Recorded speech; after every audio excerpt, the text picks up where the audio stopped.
Chikahan of the Year, mga kapuso! 2026 started well para sa ilang Sparkle Stars dahil kasama nila sa pagsalubong ng bagong taon ang kani-kanilang pamilya. Makichika kay Nelson Canlas. Sadyang mas masaya pag family is complete sa pagsalubong ng bagong taon. Kaya pati mga Sparkle at Kapuso stars may pa-flex ng kanilang celebration kagabi. Sina Jeneline Mercado at Dennis Trillo dressed in color of the year na cloud dancer habang nagsasaya sa isang disco-themed pictorial kasama ang kanilang mga anak.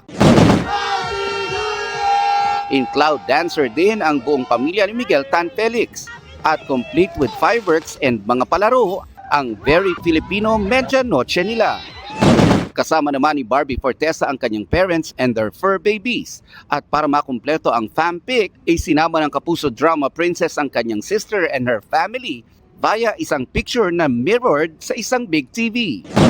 Kung noong Christmas Eve si Julian San Jose ang nakipasko kina Raver Cruz, kagabi naman si Raver naman ang naki New Year's Eve celebration kina Julie.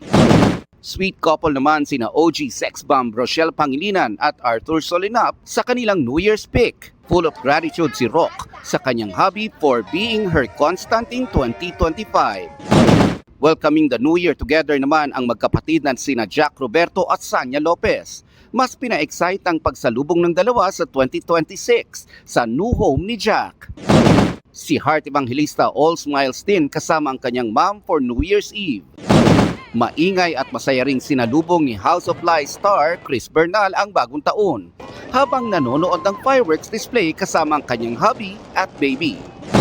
Family goals din si Dustin Yu na sa kabila ng busy schedule nitong Pasko dahil sa MMFF ay nakapag-celebrate ng New Year's Eve kasama ang kanyang pamilya. Napalukbak pa si Dustin sa highlights ng kanyang 2025 featuring his ex-PBB collab housemates.